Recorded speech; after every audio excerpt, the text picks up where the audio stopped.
अस्सलाम वालेकुम दोस्तों, जमशेद बुखारी आपकी खिदमत में हाजिर।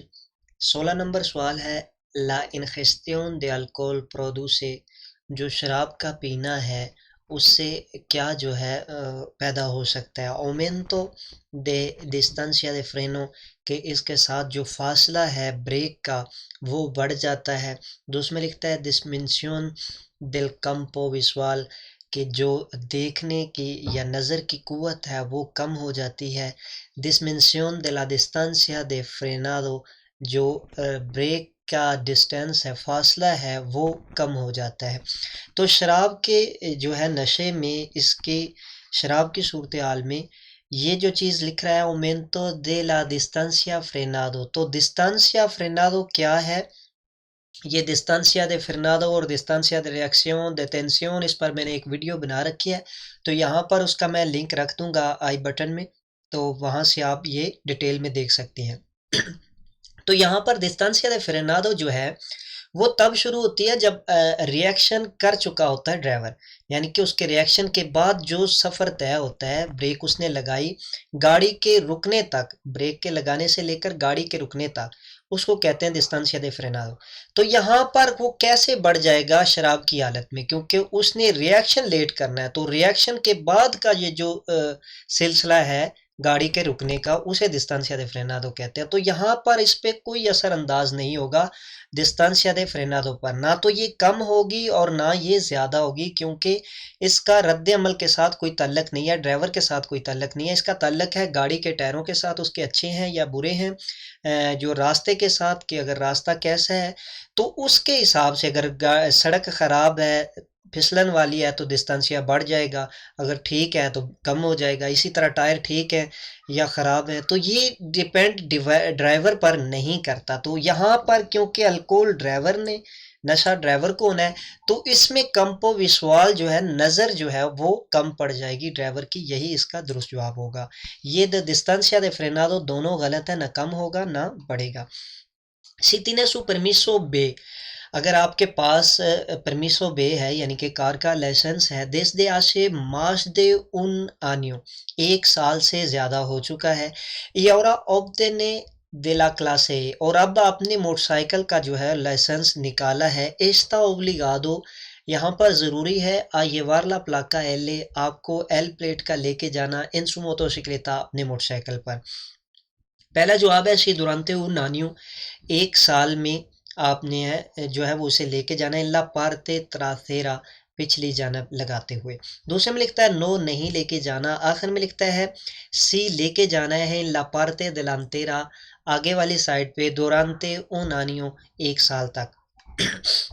तो यहाँ पर कानून ये है कि जब कोई आप एक परमिशन निकाल लेते हैं, कोई एक परमिशो आपके पास है, चाहे वो बे है, चाहे वो जो भी है, उसके बाद जब आप दूसरा कोई लाइसेंस करते हैं, तो उस वक्त आपको प्लाका एल लगाने की ज़रूरत नहीं है, क्योंकि अब आप कंडक्टर नोएवो नहीं है, नए ड्राइवर नहीं है, आपने कोई और लाइसेंस निकाला है। तो इसी तरह यहाँ पर भी आपको वाज़े बता रहा है कि आप के पास बी का जो है वो लाइसेंस है और उसको 1 साल हो चुका है, यानी कि 1 साल गुजर चुका है, तो आप नए ड्राइवर नहीं है। इसी तरह याद रहे कि जो प्लाका एल है वो 1 साल तक आपको लगाना ज़रूरी होता है, और जो तासा दे अल्कोहलमिनिया है, यानी कि शराब का जो लेवल रखा जाता है नए ड्राइवर के लिए, वो 2 साल तक वही रहता है, कम रहता है। तो यहाँ पर प्लाका एल के बारे में जिक्र हो रहा है और ये बता रहा है कि परमिशो बे को 1 साल हो चुका है, तो यहाँ पर 1 साल के बाद प्लाका एल जो है वो ज़रूरी नहीं है, चाहे आप कोई दूसरा लाइसेंस बाद में निकालें। तो यहाँ पर वो कह रहे हैं क्लास ए का लाइसेंस उसने किया है, तो अब उसे ज़रूरी होगा एल का प्लेट लेके जानी, तो उसे ज़रूरी नहीं होगा, क्योंकि वो नया ड्राइवर नहीं है। तो इसमें नो जवाब इसका दुरुस्त होगा। ये चीज़ गलत है कि उसे 1 साल लेके जाना होगा, क्योंकि वो साल पूरा कर चुका है जब उसने पहला लाइसेंस निकाला था। तो यहाँ पर इसका जवाब होगा नो, नहीं लेके जाना। उन व्हीकुलो, एक गाड़ी के सिरकुले, जो चल रही है, por un carril así señalizado, एक ऐसी सड़क पर जो कि इस तरह का सिग्नल जहाँ पर लगा हुआ है। तो यहाँ पर ये जो सिग्नल है, इस पर आपने गौर करना है, जो तस्वीर में दिखाया जा रहा है। पहला जवाब है podrá pagar con el sistema de telepeaje, आप जो है वो पे कर सकते हैं उस सिस्टम के साथ जो telepáje का है o con tarjeta या अपनी कार्ड के साथ pero no en metálico, लेकिन आप जो है वहाँ पर efectivo में नहीं दे सकते। दूसरे में लिखता है solo podrá efectuar el pago de peaje, यहाँ पर सिर्फ आप जो है वो पे कर सकते हैं peaje mediante el sistema de telepeaje, जो telepeaje का सिस्टम है उसके ज़रिए आप इसे यहाँ पर सिर्फ पे कर सकते हैं। यहाँ पर सोलो लिखा हुआ आ रहा है। आखिर में लिखता है podrá efectuar el pago en metálico con con el tarjeta o con el telepeaje। आप जो है यहाँ पर telepáje के साथ भी पे कर सकते हैं, tarjeta के साथ भी पे कर सकते हैं और इसके अलावा आप जो है वैसे भी पे कर सकते हैं। तो यहाँ पर आपने चीज़ क्या देखनी है, ये गोल निशान है, telepáje का निशान है, तो ये ओब्लिगाटोरियो कार्य है। किनको ओब्लिगाटोरियो कार्य है? उनको ओब्लिगाटोरियो कार्य है जिनके पास telepáje का सिस्टम है। यानी कि ये जो telepáje का सिस्टम है ये एक ऐसी डिवाइस है, एक ऐसी आला है जो कि गाड़ी में लगाया जाता है या रिमोट के साथ कंट्रोल किया जाता है। जब भी आप किसी telepáje के नज़दीक जाते हैं तो उसे आप प्रेस करते हैं, ये ऑटोमेटिकली उसे डिटेक्ट कर लेता है, तो वो बर्रा जो है वो खुल जाता है। वहाँ पर आपको वेट नहीं करना पड़ता कि जेब से पैसे निकालें, पे करें और टिकट निकालें। तो ये ऑटोमेटिकली आपके बैंक से जो है वो कटौती हो जाती है जिन्होंने ये सिस्टम लगाया होता है। तो यहाँ पर उन्हें ओब्लिगाटोरी होता है, ये जो सिग्नल है उनको ओब्लिगाटोरियो कार्य है जिनके पास वो सिस्टम मौजूद है। जिनके पास वो सिस्टम मौजूद नहीं है वो इसमें दाखिल नहीं होंगे, क्योंकि वहाँ पर और कोई भी सिस्टम नहीं है जहाँ पर आप पे कर सकें। तो ये सिर्फ और सिर्फ उन गाड़ियों के लिए है जिनमें वो सिस्टम मौजूद है जो ऑटोमेटिकली उनके बैंक से रिचार्ज कर लेता है। तो यहाँ पर ये ओब्लिगाटोरियो है। लेकिन दूसरा आप यहाँ पर याद रखें कि ये जो है क्वाद्रादो, इसमें दोनों ऑप्शन है। आप कार्ड के साथ भी पे कर सकते हैं, आप वैसे भी पैसे देकर पे कर सकते हैं, और इसके अलावा आप telepáje यानी कि जो सिस्टमा telepáje है देमानी को, उसके साथ भी आप जो है वो इसे पे कर सकते हैं। तो यहाँ पर ये जो है ओब्लिगाटोरियो है, तो यहाँ पर सिर्फ वही जाएंगे जिनके पास वो डिवाइस मौजूद है। तो यहाँ पर इसके जवाब यही दुरुस्त होगा, solo podrá efectuar el pago del peaje mediante el sistema de telepáje, कि सिर्फ वही यहाँ पर पे कर सकते हैं। इसके अलावा ये जो लिखा है podrá pagar con el sistema o con tarjeta, तो ये चीज़ गलत है। ये जब क्वाद्रादो होगा, चौरस होगा, तो उस वक़्त आप यहाँ पर तरखेता के साथ कर सकते हैं या मिताली के साथ कर सकते हैं। तो इसी तरह ये भी चीज़ नीचे लिखी हुई है। तो यहाँ पर सोलो पोदरा सिर्फ वो गुजरेंगे जिनके पास वो सिस्टम मौजूद है। En el borde del izquierdo, जो बाएं जानब वाला किनारा है de una calzada, एक calzada एक सड़क का, se puede parar con carácter general, आप नॉर्मली कानून पर वहाँ पर खड़े हो सकते हैं। तो यहाँ पर पहला जवाब है से siempre que no obstaculice la circulación। जी हाँ, आप खड़े हो सकते हैं हमेशा कि आप किसी के लिए रुकावट ना बने, यहाँ पर ट्रैफिक के लिए रुकावट ना बने। दूसरे में लिखता है नो नहीं, इन निगुन कासो, किसी भी सूरत हाल में आप जो है वो बाएं जानब खड़े नहीं हो सकते। आखिर में लिखता है सी जी, आप खड़े हो सकते हैं इन वियाज उर्बानास, आप शहर की सड़कों पर खड़े हो सकते हैं। दे सेंतीदो उनिको, यानी कि उस सड़क पर जो एक ही तरफ जहाँ पर गाड़ियाँ जा रही हों। तो यहाँ पर आपने जो कलसादा है उसके बाएं जानब इंटर उर्बाना में नहीं खड़ा कर सकते, लेकिन जब उर्बाना का जिक्र आएगा तो उस वक़्त आप खड़ा कर सकते हैं, लेकिन उस वक़्त भी तब जब सेंतीदो ऊनिको होगी, एक ही जानब जाने वाली सड़क होगी। तो यहाँ पर क्योंकि और कुछ भी ऐसा नहीं लिखा, ये लिख रहा है कि सिंपे नो ऑब्स्टाकुलस से सर्कुलेशन, तो सिंपरे हमेशा आप नहीं कर सकते, इंटर उर्बाना में आप नहीं कर सकते। तो यहाँ पर ये चीज़ गलत हो जाती है। दूसरे में ये जो लिख रहा है नो इन निगुन कासो, किसी भी सूरत हाल में नहीं कर सकते, तो ये भी चीज़ गलत है। आप उर्बाना में कर सकते हैं, सेंतीदो ऊनिको में izquierda की जानब parada। तो ये यहाँ पर इसका दुरुस्त जवाब होगा। a la visita de la señal, इस सिग्नल को देखते हुए podremos realizar un cambio, यहाँ पर हम तब्दील कर सकते हैं del sentido, अपनी सिमत को, यानी हम यू टर्न यहाँ पर ले सकते हैं de la marcha तो क्या हम इस सिग्नल को देखते हुए यू टर्न ले सकते हैं, हाँ या ना? तो इसमें आपने कहना है कि हम यू टर्न नहीं ले सकते, क्योंकि ये हमें ओब्लिगातोरियो कर रहा है। गोल कोई भी निशान नीला होगा वो ज़रूरी कर रहा होगा। क्या ज़रूरी कर रहा है? या तो आप सामने जा सकते हैं या आप टर्न ले सकते हैं एस्केरदा की जानब। इसके अलावा आप यहाँ पर कुछ भी नहीं कर सकते। ये दो ऑप्शन आपको ओब्लिगातोरियो, या आप सामने जा सकते हैं या आप टर्न ले सकते हैं एस्केरदा की जानब। तो यहाँ पर जिक्र हो रहा है काम्बियो दे सेंटिडो, यू टर्न लेना, मुकम्मल तौर पर दूसरी सड़क में आकर वापस जाना। तो इसमें यहाँ पर आप नहीं कर सकते, तो इसका जवाब होगा no. La tasa máxima del alcohol, जो मैक्सिमम लेवल है शराब का, para un conductor de autobús, जो एक ड्राइवर बस का है, इस de 0,25 मिलीग्रामो por litro aire expirado, 0,25 milligram जो है हवा वाली मशीन में, दूसरे में लिखता है 0,15 हवा वाली मशीन में, और 0,40 मिलीग्राम हवा वाली मशीन में।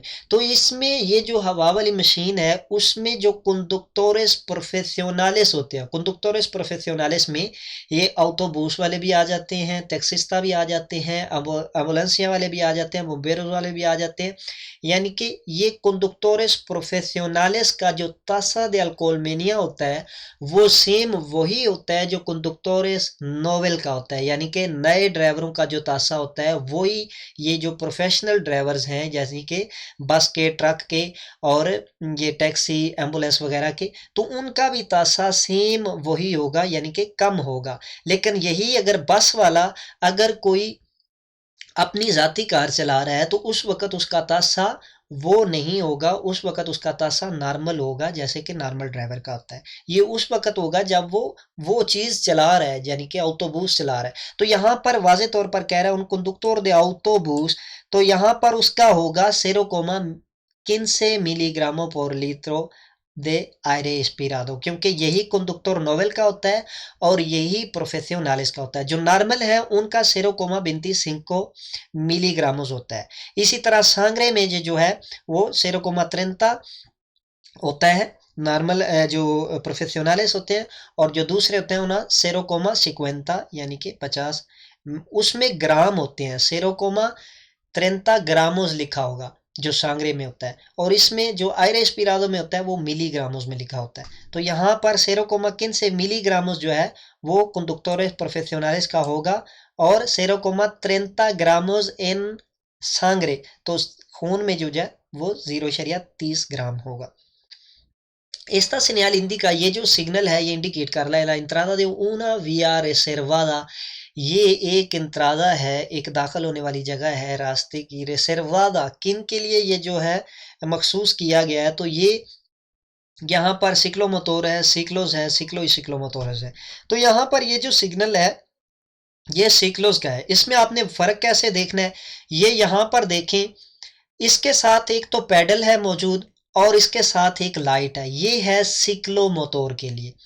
जिसके साथ ना तो पैडल है ना और इसके आगे लाइट है, तो ये है सिक्लोज के लिए।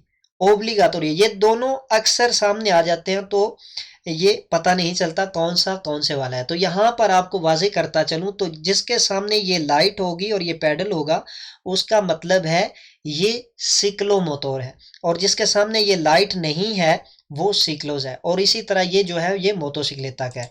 तो यहाँ पर क्योंकि ये सिक्लो का निशान है तो इसमें सिक्लो ही होगा, रिजर्वाडो पारा लोस सिक्लोस। इन एस्ता विया, ये जो रास्ता है एस्ता परमिटिडो, यहाँ पर इजाज़त है सुपेरार ला वेलोसिदाद, अपनी स्पीड को बढ़ाने की, मैक्सिमा खैनरी का जो मैक्सिमम है उससे भी, दिलाविया जो रास्ते की है, पर अदलंतार ओवरटेक करने के लिए। तो ओवरटेक करने के लिए क्या आप मैक्सिमम स्पीड से ऊपर जा सकते हैं इस रास्ते पर? ये जो कह रहा है ना एनेस्ता विया, तो इसका मकसद है यहाँ पर तस्वीर में ये जो रास्ता है, तो तस्वीर में रास्ता आपको कैसे मालूम होगा कि ये कौन सी सड़क है और ये कैसे है? तो यहाँ पर ये जो नीला बोर्ड आपको दिखाई दे रहा है तो इसका मतलब है कि ये ऑटोविया है या ऑटोपिस्ता है, और ऑटोविया और ऑटोपिस्ता पर मैक्सिमम स्पीड होती है 120, और वहां पर आप ओवरटेक के लिए स्पीड को नहीं बढ़ा सकते। कारेतेरा कन्वेंशनल पर आप 20 की स्पीड बढ़ा सकते हैं। अभी पहले कानून में ये लिखा हुआ आ रहा था कि इसको भी ख़त्म किया जा रहा है, लेकिन अभी तक इस पर काम नहीं हुआ, इसको वैलिड नहीं किया गया। ये अभी तक चल रहा है। 20 की स्पीड जो है आप बढ़ा सकते हैं कारेतेरा कॉन्वेंशनल पे। तो कारेतेरा कॉन्वेंशनल कौन सी सड़कें हैं? यानी कि शहर से बाहर तमाम वो सड़कें जो ऑटोविया ऑटोपिस्ता नहीं है, वो तमाम सड़कें कारेतेरा कॉन्वेंशनल है।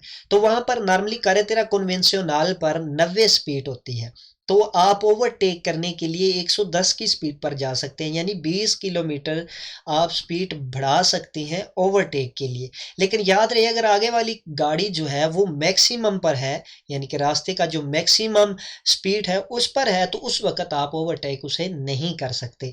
तो लिहाजा यहाँ पर ये जो है एस्ता विया, इस रास्ते के बारे में पूछा जा रहा है, तो यहाँ पर हम 20 की स्पीड नहीं बढ़ा सकते, क्योंकि ये ऑटोविया ऑटोपिस्ता है। तो यहाँ पर पहला कह रहा है सी हasta las 140 kilómetros por hora, आप 140 की स्पीड तक बढ़ा सकते हैं। दूसरे में कह रहा है सी en 20 kilómetros por hora, कि आप 20 की स्पीड जो है वो बढ़ा सकते हैं। तो वो कारेतेरा कॉन्वेंशनल पर होगा, यहाँ पर नो जवाब होगा इसका। Si estamos en un calle sin salida, हम एक ऐसी गली में हैं जिसका कोई रास्ता नहीं निकलता। No existe ninguna otra posibilidad, और वहाँ पर कोई और अमकान नहीं है, यानी कि आप ना आगे जा सकते हैं ना टर्न ले सकते हैं। ¿Cuántos metros podemos circular marcha atrás? तो हम कितने मीटर्स जो है वहाँ पर रिवर्स आ सकते हैं? तो इसमें पहला लिखता है menos de 15 metros, आप 15 मीटर से कम जो है वो पीछे आ सकते हैं। Justo hasta la primera intersección sin invadirla, आप यहाँ तक वापस आ सकते हैं, यानी कि इंटरसेक्शन चौराहे तक। तो आप पिछले चौराहे तक आ सकते हैं, लेकिन उसमें दाखिल हुए बगैर, ये कह रहा है सिन इन वादिरला, उसमें दाखिल नहीं होना, वहां तक आप वापस आ सकते हैं। आखिर में लिखता है लो सुफिशिएंटे para salir, आप जो है इतना पीछे आ सकते हैं जिसे आप निकल सकें दे ला calle, सड़क से, aún envidiendo, उसमें दाखिल होते हुए, उन क्रूसे de la vía, एक जो क्रॉस है यानी कि एक जो चौक है उसमें। तो यहाँ पर बात ये है कि अगर एक ऐसी सड़क है, एक ऐसी गली है जिसमें आप जो है आगे चले गए लेकिन वो बंद है, लेकिन आप टर्न नहीं ले सकते, तो वहां पर आपको रिवर्स आना है। तो हो सकता है वो गली 15 मीटर से लंबी हो, तो या 15 मीटर से कम हो, तो वहां पर मीटर नहीं मापा जाएगा। आपको जितनी ज़रूरत है, मतलब जब तक आप पीछे आ सकते हैं, टर्न नहीं ले सकते, तो उस वक्त आप पीछे आ सकते हैं। रही बात इनवादीर इंटरसेक्शन यानी कि चौराहे में, तो जब तक आप पीछे उस गली से निकलेंगे नहीं तो आप गाड़ी को कैसे टर्न कर पाएंगे। तो इसके लिए आपको ये भी इजाज़त दी जाती है कि आप वहां पर थोड़ा सा टर्न कर सकें, क्रूज में दाखिल हो सकें, चौराहे में दाखिल हो सकें, और आप इस तरह वापस उसमें से निकल सकेंगे। तो यहाँ पर ये जो मीनस से किन से मेट्रो है, ये भी चीज़ गलत है कि किन से मेट्रो उस वक्त होगा कि जब आप कहीं पर पार्किंग लगा रहे हैं या आप किसी सड़क में दाखिल होना चाह रहे हैं, तो उस वक्त आपको मिनिमम जो मैक्सिमम जो है वो आपको ये दिया जाता है कि आप 15 मीटर रिवर्स जा सकते हैं, उससे ज़्यादा रिवर्स नहीं जा सकते। लेकिन याद रहे, सिर्फ पार्किंग के लिए या किसी सड़क में दाखिल होने के लिए नॉर्मली जो रिवर्स जाना है वो मना है। तो यहाँ पर क्योंकि कार्य जो सड़क है वो बंद है, तो यहाँ पर ये मीटर्स को नहीं मापा जाएगा, तो ये चीज़ यहाँ पर गलत है। दूसरे में ये जो लिख रहा है सिन इन वादिरला को, उसमें दाखिल हुए बगैर, तो एक चौराहे में अगर आप दाखिल ही नहीं होते तो आप उसी बंद गली में हैं, जब तक आप उस गाड़ी को थोड़ा सा पीछे नहीं करेंगे और तो आप टर्न नहीं ले सकेंगे। तो ये भी चीज़ यहाँ पर गलत है, सिन इन वादिरला। तो आप वहाँ पर दाखिल हो सकते हैं उस चौराहे में, उस चौक में, ताकि आप जो है वो टर्न ले सकें, आप उससे निकल सकें। तो यही इसमें बेहतर होगा, लो सुफिशिएंटे para salir de la calle aún इनविद इन्वादियंदो उन कारूसे de la vía। तो यही इसमें इसका दुरुस्त जवाब होगा। आगे आते हैं उन डिस्पोसिटिवो de retención infantil, एक जो ऐसा आला, मतलब ये जो सीट है बच्चों के लिए इस्तेमाल की जाती है, कोमो से देवे इलिखीर, आपने इसे कैसे जो है वो सिलेक्ट करना है, ये आप मुंतखब करते वक्त किस चीज़ का ख्याल रखेंगे। तो इसमें पहला जवाब है एल दे मायोर तमानियो, आपने इसका देखना है कि बड़ा साइज होना चाहिए, पारा के पोया उसार दुरानते मास तिम्पो, इस तरह आप ज़्यादा टाइम इसको इस्तेमाल कर सकेंगे।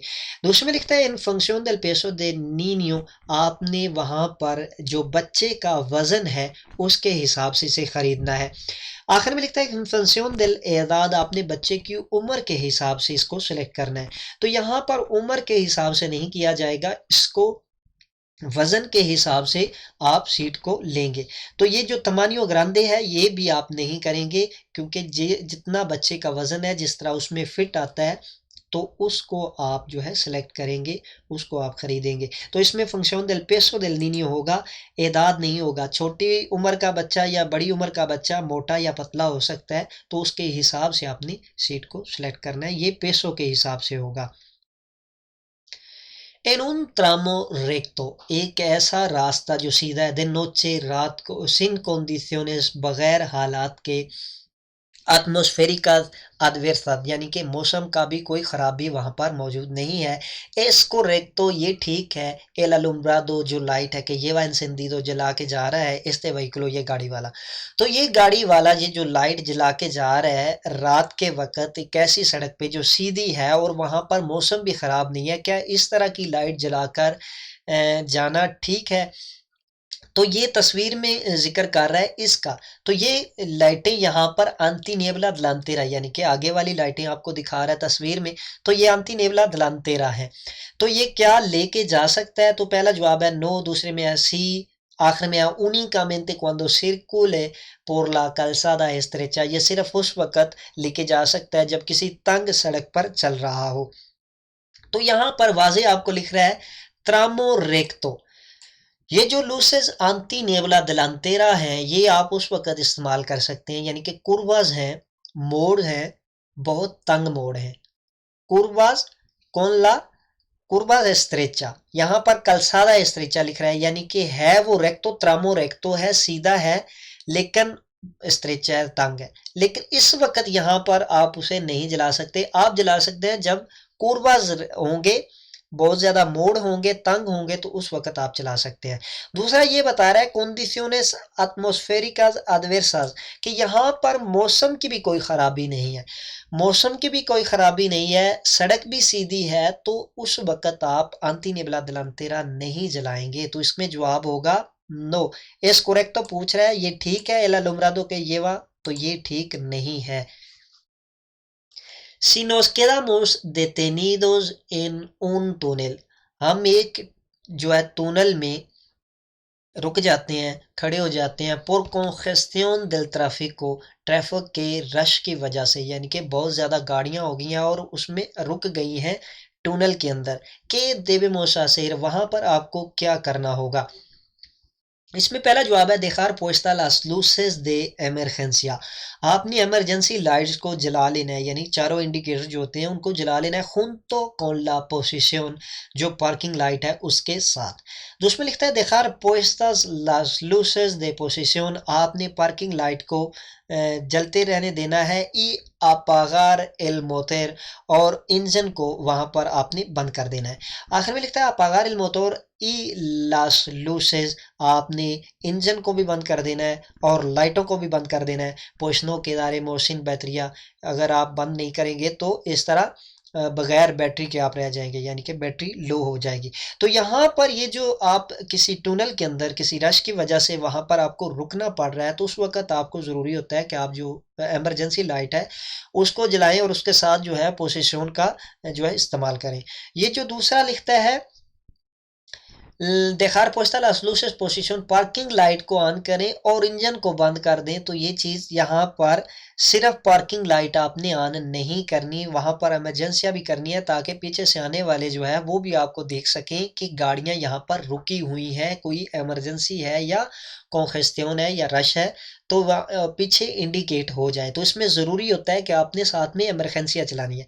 दूसरे में लिख रहा है अपागार el motor y luces pues no quedaremos sin nadie, कि वो कह रहा है कि अपने इंजन को भी बंद कर दे, लाइटों को भी बंद कर दे, तो उस सूरत हाल में क्या होगा कि पीछे से आने वाली गाड़ी आपको लगेगी और एक्सीडेंट होने के चांस होंगे। तो ये भी चीज़ यहाँ पर गलत है। इसमें यही होगा कि आपने इमरजेंसी लाइट को जलाना है और साथ में पार्किंग लाइट्स को जलाना है। un vehículo, एक गाड़ी जो है circula a velocidad normalmente reducida, यानी कि नॉर्मल से भी कम एक गाड़ी जो है वो चल रही है। cuando, कब? circula a velocidad inferior जब वो कम स्पीड से चलेगी अला मिनिमा परमिटिदा जो मिनिमम आपको दी गई है स्पीड इन ऐसा विया इस रास्ते पर। तो उसमें लिख रहा है circula a velocidad inferior वो कम स्पीड पर चलेगा del resto de los conductores जो दूसरे ड्राइवर है अगर उनसे वो थोड़ी स्पीड पर चल रहा है तो उसे कहेंगे normalmente reducida। आखिर में कह रहे हैं no se adapta las circunstancias de la vía अगर वो रास्ते के हिसाब से उसके हालात के मुताबिक नहीं है स्पीड तो उसे कहेंगे velocidad anormalmente reducida। तो anormalmente reducida किसे कहते हैं? reducida होती है कम, anormalmente नॉर्मल से। तो नॉर्मल जो मिनिमम स्पीड है वो किसी कार्य की भी, जैसा कि autopista पर मिनिमम स्पीड है 90, अगर सॉरी मिनिमम स्पीड है 60, तो 60 से अगर आप कम होते हैं तो उसका मतलब है आप नॉर्मलmente reducida है, यानी कि मिनिमम से भी आप कम जा रहे हैं। तो मिनिमम से कम जाने को कहते हैं वेलोसिडad normalmente reducida। तो यहाँ पर इसमें पहला जो जवाब है circula a velocidad inferior a la mínima permitida, जो मिनिमम स्पीड है उससे भी जब आप नीचे जाते हैं तो उसे कहते हैं velocidad anormalmente reducida। तो यहाँ पर जो कंडक्टोरस से आप जो है कम स्पीड रखते हैं तो ये चीज़ यहाँ पर गलत है। और दूसरा सड़क के हिसाब से नहीं चलते तो उसे भी जो है वो नहीं करेंगे, नॉर्मलmente reducida नहीं करेंगे, जो कह रही है कि जो हालात के मुताबिक नहीं है। Esta señal prohíbe efectuar un cambio de dirección। ये जो सिग्नल है ये मना कर रहा है उन cambio de dirección। याद रहे cambio de dirección कहते हैं मुड़ने को और cambio de sentido कहते हैं यू टर्न को। a la izquierda बाएं जानब। तो ये कह रहा है कि एस्ता सिग्नल प्रोहिबे, ये सिग्नल जो है क्या ये सिग्नल मना कर रहा है कि आप बाएं नहीं जा सकते? तो ये सिग्नल मना नहीं कर रहा। याद रहे ये जो सिग्नल है एस्केर्दा वाला, मुड़ने वाला, यानी कि जहां पर आप बाएं नहीं मुड़ सकते वहां पर आप यू टर्न भी नहीं ले सकते। आप जेन में सड़क लेके आए, यहाँ पर हमेशा आप दाएं जानब चलते हैं और बाएं जानब जो है वो सेंटीदो कॉन्ट्रारियो वाले चलते हैं, दूसरी सिमत से आने वाले। तो अगर आपने यू टर्न लेना है तो आपने बाएं जानब आना है, बाएं जानब आते हुए आपने यू टर्न लेना है सड़क के बाएं जानब। तो बाएं जानब आने के लिए ये जब आपको मना कर रहा है कि बाएं मुड़ना मना है तो उस वक्त आप यू टर्न कैसे ले सकेंगे? तो यहाँ पर याद रखें ये सिग्नल दो चीजों को मना कर रहा है, एक तो आप यू टर्न नहीं ले सकते और दूसरा आप इसकिरदा नहीं मुड़ सकते। लेकिन ये जो सिग्नल है ये आपको इसकिरदा मना नहीं कर रहा, ये सिर्फ और सिर्फ यू टर्न का मना कर रहा है। तो यहाँ पर कह रहा है कि esta señal prohíbe efectuar cambio de dirección izquierda, कि या क्या ये मना कर रहा है izquierda मुड़ने से? तो ये मना नहीं कर रहा, यहाँ पर आप मुड़ सकते हैं। लेकिन अगर आप इस तरह का सिग्नल आपके सामने होगा तो वहां पर आप ना तो izquierda मुड़ सकते हैं और ना आप यू टर्न ले सकते हैं। तो इसको याद रखना है, इसमें दो है, ना यू टर्न ले सकते हैं ना izquierda मुड़ सकते हैं। आखिर में कहता है इसको रेक्टो, ये ठीक है, सर्कुलर कौन una furgoneta, एक जो फॉर्गनेटा है उसके साथ con las puertas traseras entreabiertas, उसको खोले हुए, यानी कि जो दरवाजे हैं पीछे वाले उसको खोले हुए फॉर्गनेटा के। y sobresaliendo la carga, उसका जो सामान है वो बाहर निकला हुआ है 10%, 10% del longitud del vehículo, गाड़ी की लंबाई के हिसाब से। तो क्या ये ठीक है? ये कह रहे हैं इस कोरेक्टो। तो याद रहे ये जो कह रहा है puertas traseras, जो पीछे वाले दरवाजे हैं उन्हें खोलकर आप ड्राइव नहीं कर सकते। अगर उसमें सामान बढ़ रहा है तो उसको आपको निकालना होगा, ये आप दरवाजे खुले हुए लेके नहीं जा सकते, ये ठीक नहीं है। यहाँ पर पूछ रहा है इस कोरेक्टो, ये ठीक है? तो ये ठीक नहीं है, नो। यहाँ पर ये जो लिख रहा है कारगा 10% तो लूंगी तो नाल, तो अक्सर लोग ये धोखा खा जाते हैं कि गाड़ी के पीछे आप जो है जो कारगा इन डिविसिबल है वो 15% निकाल सकते हैं और डिविसिबल 10% निकाल सकते हैं। तो वो आपने दरवाजा नहीं खोला हुआ या डिक्की यहाँ पर गाड़ी की नहीं ओपन की, आपने पीछे उसको जो है वो लगाया हुआ है, तो उस सूरत हाल में आप 10% जो है वो पीछे निकाल सकते हैं। लेकिन दरवाजा खुलने की जब बात होगी, पीछे तो वो आप नहीं खोल सकते, उस तरह आप नहीं लेके जा सकते। कार्गा डिविसिबल और इनडिविसिबल क्या है? इनडिविसिबल यानी कि जो तकसीम नहीं हो सकता, जो मुड़ नहीं सकता, टर्न नहीं हो सकता, अगर आप इसको टर्न करेंगे ये टूट जाएगी। तो इनडिविसिबल वो सामान जो आप उसको वहां पर पीछे फोल्ड करके रख सकते हैं, उसे कैसे? इनडिविसिबल। तो उसमें 10% होता है और इनडिविसिबल में 15% होता है। डिविसिबल छोटा लफ्ज है तो इसमें 10%, इनडिविसिबल बड़ा लफ्ज है तो इसमें 15%, याद रखने के लिए है। तो यहां पर क्योंकि दरवाजा खुलने की बात हो रही है, पुertas traseras abiertas, तो यहां पर हम इस तरह नहीं लेके जा सकते। तो जी दोस्तों, अगर आपको ये वीडियो अच्छी लगी हो तो उसको लाइक कीजिए, दुआओं में याद रखिएगा। कोई भी किसी किस्म का सवाल हो तो आप कमेंट्स में लिख सकते हैं। रब रखा, अल्लाह निगहबान।